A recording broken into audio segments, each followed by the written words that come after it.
Sisters and brothers of America,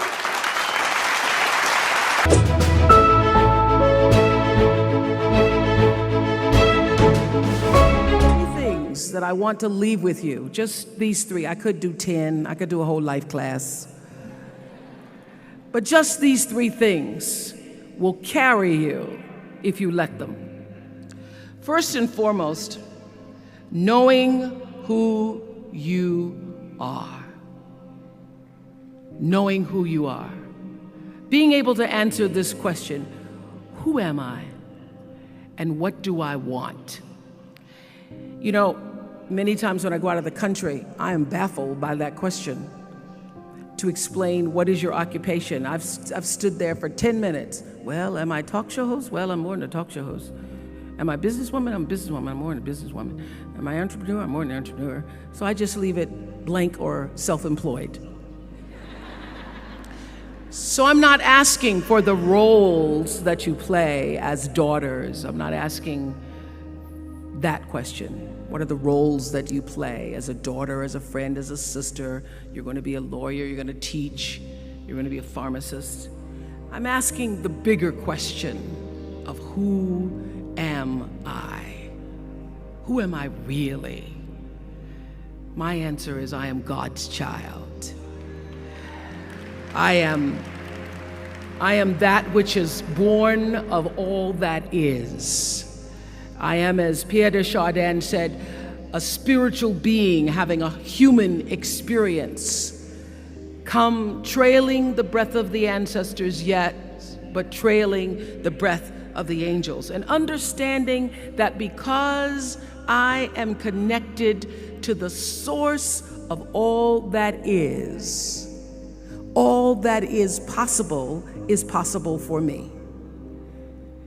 That's who I am. And what do I want? I don't want to just be successful in the world. I don't want to just make a mark or have a legacy. The answer to that question for me is I want to fulfill the highest, truest expression of myself as a human being. I want to fulfill the promise that the Creator dreamed when He dreamed the cells that made up me. What do I want? You must have some kind of vision for your life. Even if you don't know the plan, you have to have a direction in which you choose to go. I never was the kind of woman who liked to get in a car and just go for a ride. I had a boyfriend who would say, let's just go for a ride.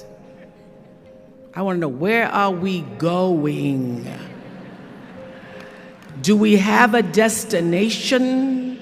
Is there a plan? Or are we just riding? What I've learned is that's a great metaphor for life. You want to be in the driver's seat of your own life, because if you're not, life will drive you. So, knowing who you really are in this space and time that we embody. That's number one. What do you want? Who are you? Number two, you must find a way to serve.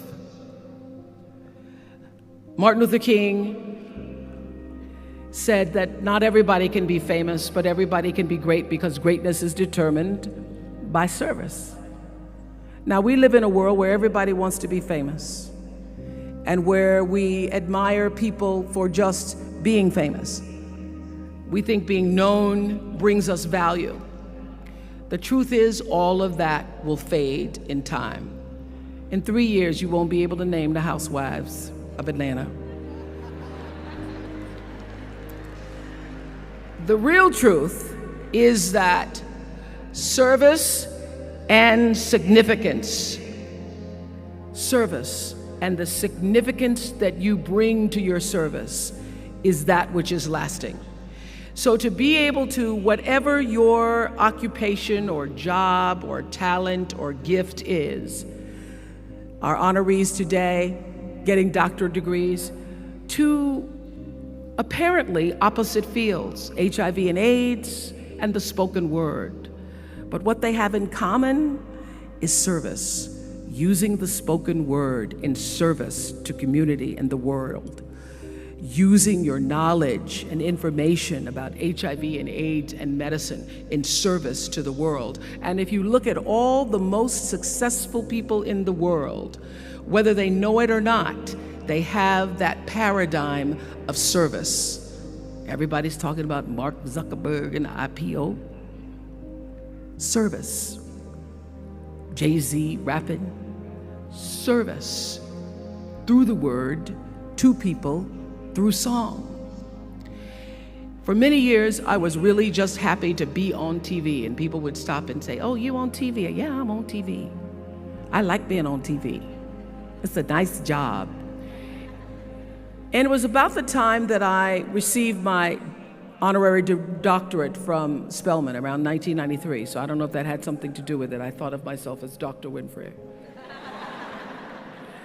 That I went back and I took a long look at what it was I was doing on TV and made a decision that I was no longer going to just be on TV, but I was going to use TV as a platform, as a force for good, and not be used by TV. And I will tell you, my decision to make that significant change in the way I operated on television, using television as a service, changed my career exponentially. Service through medicine, service through art, using whatever it is you produce, your product, as a way of giving back to the world. When you shift the paradigm of whatever it is you choose to do to service, and you bring significance to that, success will, I promise you, follow you. Service and significance equals success. That's number two. Number three, it's so simple, but so hard to do. Always do the right thing. Always.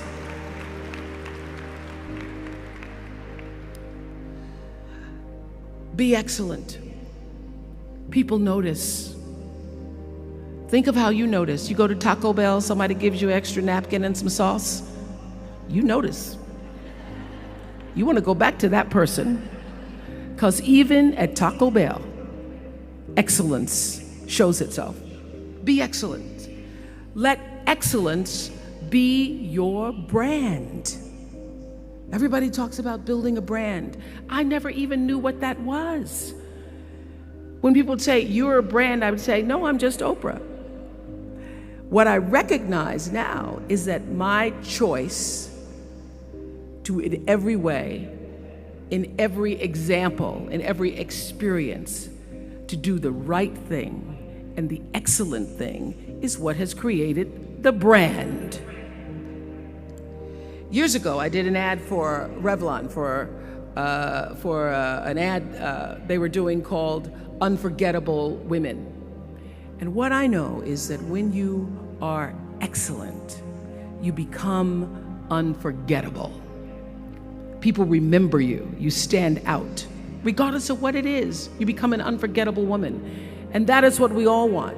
We want to be unforgettable and not forgettable.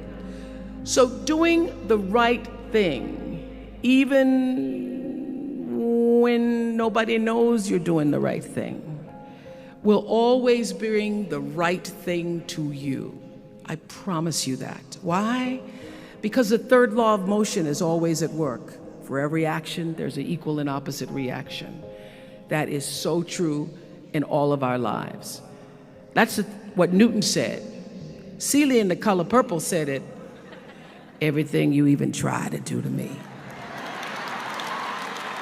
already done to you. Everything you even try to do to me, already done to you.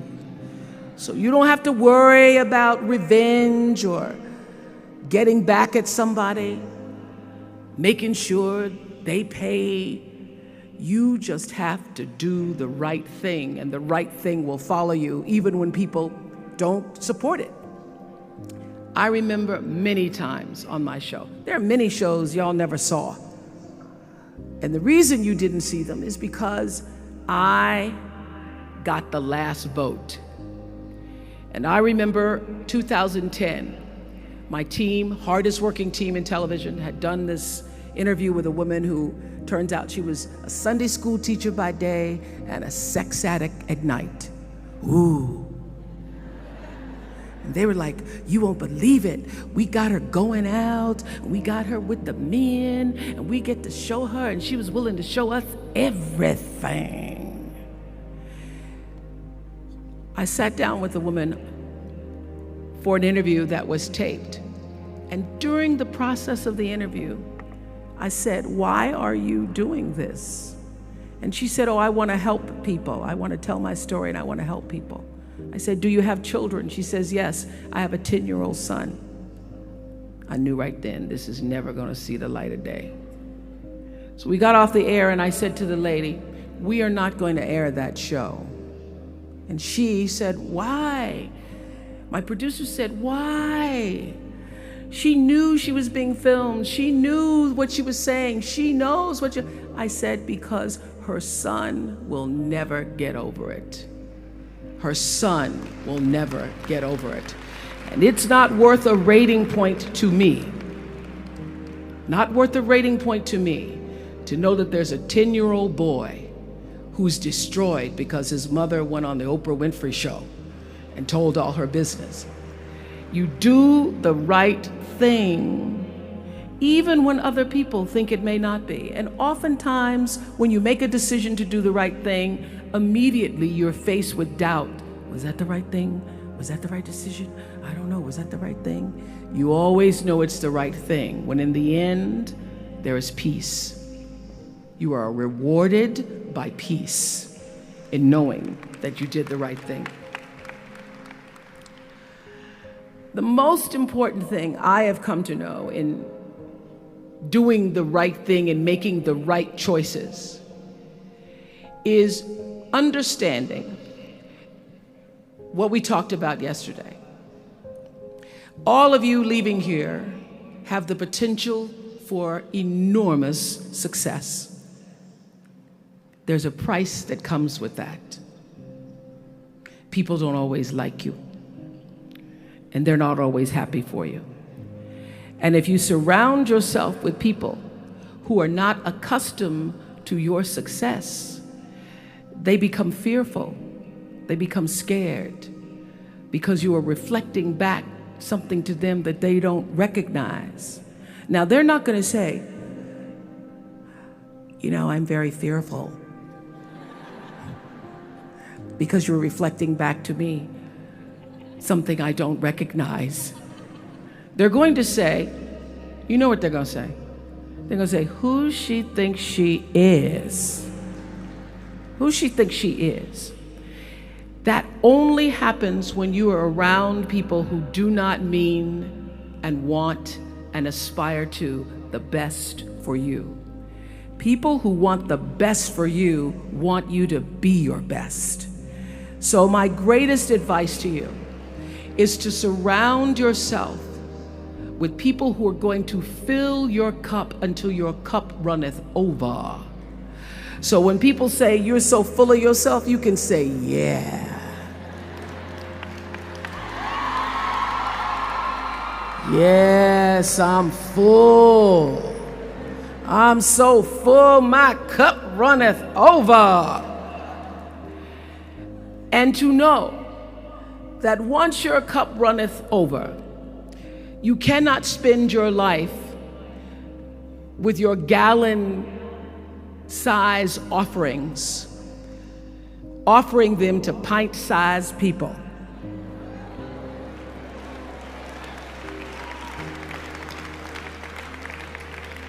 You have got to surround yourself with gallon-sized people who can hang in the same company with you so that you're not offering your gallons to those little pints out there who can't hold it anyway.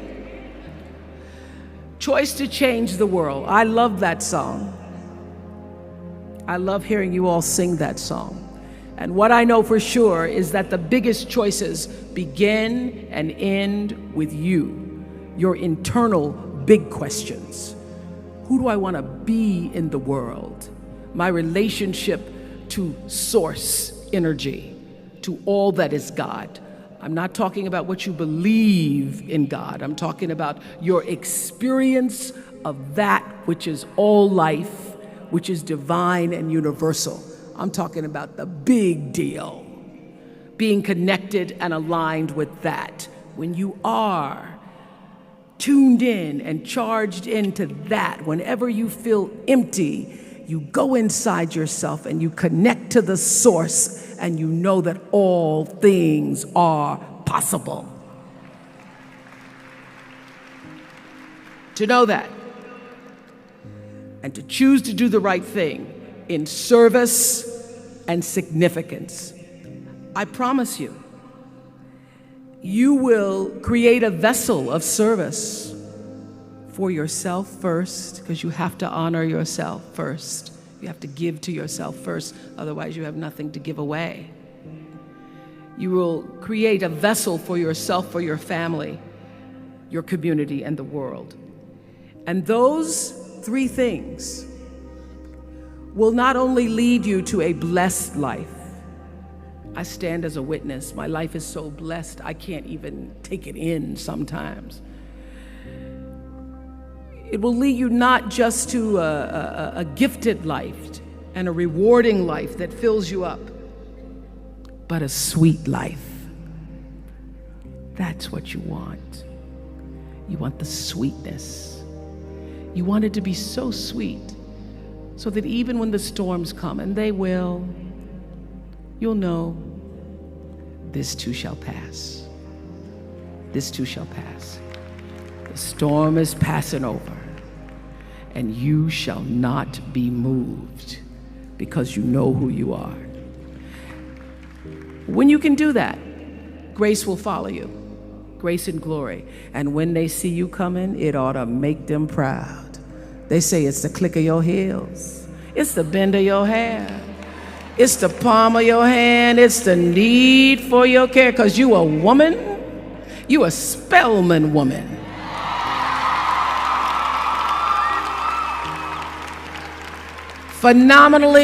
Phenomenal class of 2012. Thank you.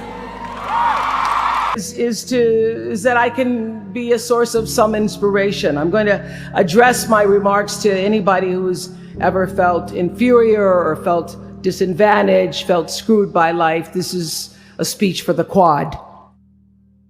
Well, I was on television by the time I was 19 years old. And in 1986, I launched my own television show with a relentless determination to succeed. At first, I was nervous about the competition, and then I became my own competition, raising the bar every year, pushing myself as hard as I knew. Sound familiar to anybody here? Eventually, we did make it to the top, and we stayed there for 25 years. The Oprah Winfrey Show was #1 in our time slot for 21 years. And I have to tell you, I became pretty comfortable with that level of success. But a few years ago, I decided, as you will at some point, that it was time to recalculate, find new territory, break new ground. So I ended the show and launched OWN, the Oprah Winfrey Network. 1 year later, after launching OWN, nearly every media outlet had proclaimed that my new venture was a flop. Not just a flop, but a big, bold flop, they call it. I can still remember the day I opened up USA Today and read the headline, "Oprah not quite standing on her own." It really was, this time last year, the worst period in my professional life. I was stressed and I was frustrated, and quite frankly, I was embarrassed. It doesn't matter how far you might rise. At some point, you are bound to stumble, because if you're constantly doing what we do, raising the bar, if you are constantly pushing yourself higher, higher, the law of averages, not to mention the myth of Icarus, predicts that you will at some point fall. And when you do, I want you to know this, remember this: there is no such thing as failure. Failure is just life trying to move us in another direction. Now, when you're down there in the hole, it looks like failure. So this past year, I had to spoon feed those words to myself. And when you're down in the hole, when that moment comes, it's really okay to feel bad for a little while. Give yourself time to mourn what you think you may have lost. But then, here's the key: learn from every mistake, because every experience, encounter, and particularly your mistakes, are there to teach you and force you into being more of who you are. And then figure out what is the next right move. And the key to life is to develop an internal, moral, emotional GPS that can tell you which way to go. But the challenge of life, I have found, is to build a resume that doesn't simply tell a story about what you want to be, but it's a story about who you want to be. It's a resume that doesn't just tell a story about what you want to accomplish, but why. A story that's not just a collection of titles and positions, but a story that's really about your purpose. Because when you inevitably stumble and find yourself stuck in a hole, that is the story that will get you out. What is your true calling? What is your dharma? What is your purpose? For me, that discovery came in 1994 when I interviewed a little girl who had decided to collect pocket change in order to help other people in need. She raised $1,000 all by herself, and I thought, well, if that little 9-year-old girl with a bucket and a big heart could do that, I wonder what I could do. So I asked for our viewers to take up their own change collection, and in 1 month, just from pennies and nickels and dimes, we raised more than $3 million that we used to send one student from every state in the United States to college. And together we built 55 schools in 12 different countries and restored nearly 300 homes that were devastated by Hurricanes Rita and Katrina. So the Angel Network, I've been on the air for a long time, but it was the Angel Network that actually focused my internal GPS. It helped me to decide that I wasn't just going to be on TV every day, but that the goal of my shows, my interviews, my business, my philanthropy, all of it, whatever ventures I might pursue, would be to make clear that what unites us is ultimately far more redeeming and compelling than anything that separates me. Because what had become clear to me, and I want you to know, it isn't always clear in the beginning, because as I said, I've been on television since I was 19 years old. But around 94, I got really clear. So don't expect the clarity to come all at once, to know your purpose right away. But what became clear to me was that I was here on earth to use television and not be used by it, to use television to illuminate the transcendent power of our better angels.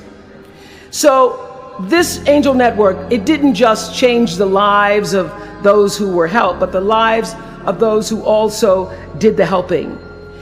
It reminded us that no matter who we are, or what we look like, or what we may believe, it is both possible and, more importantly, it becomes powerful to come together in common purpose and common effort. In our political system and in the media, we often see the reflection of a country that is polarized, that is paralyzed, and is self-interested. And yet, I know you know the truth. We all know that we are better than the cynicism and the pessimism that is regurgitated throughout Washington and the 24-hour cable news cycle. We understand that the vast majority of people in this country believe in stronger background checks because they realize that we can uphold the Second Amendment and also reduce the violence that is robbing us of our children. And we understand that most Americans believe in a clear path to citizenship for the 12 million undocumented immigrants who reside in this country, because it's possible to both enforce our laws and at the same time embrace the words on the Statue of Liberty that have welcomed generations of huddled masses to our shores. We can do both.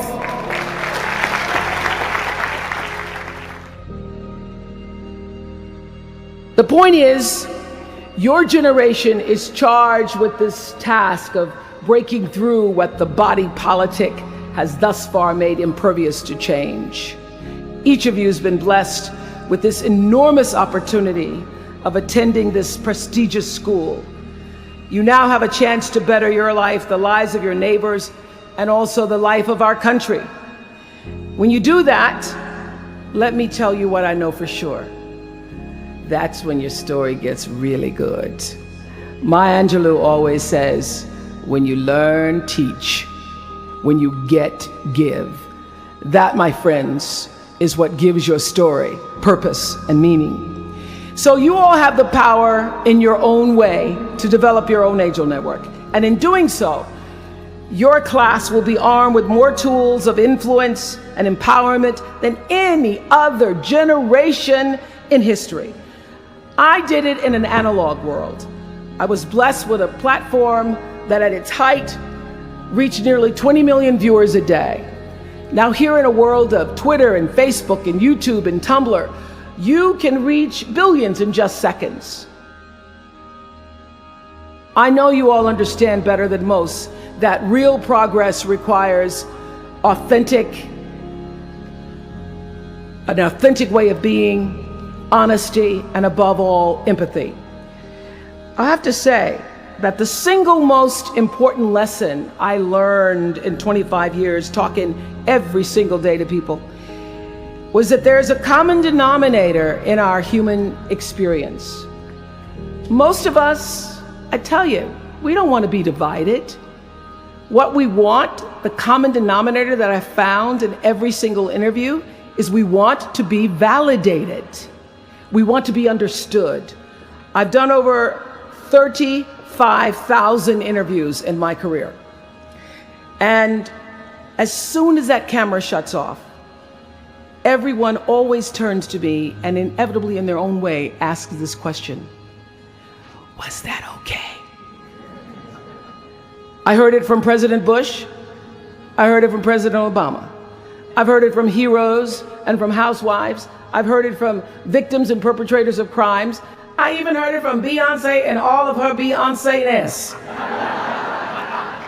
She finishes performing, hands me the microphone and says, was that okay? Friends and family, yours, enemies, strangers, in every argument, in every encounter, every exchange, I will tell you, they all want to know one thing. Was that okay? Did you hear me? Do you see me? Did what I say mean anything to you?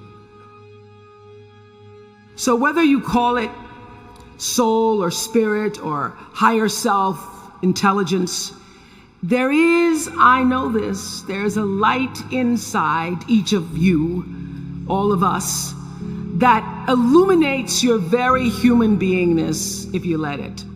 No matter what challenges or setbacks or disappointments you may encounter along the way, you will find true success and happiness if you have only one goal. There really is only one, and that is this: to fulfill the highest, most truthful expression of yourself as a human being. You want to max out your humanity by using your energy to lift yourself up, your family, and the people around you. Theologian Howard Thurman said it best. He said, don't ask yourself what the world needs. Ask yourself what makes you come alive, and then go do that. Because what the world needs is people who have come alive. From time to time, you may stumble, fall. You will for sure count on this. No doubt. You will have questions and you will have doubts about your path.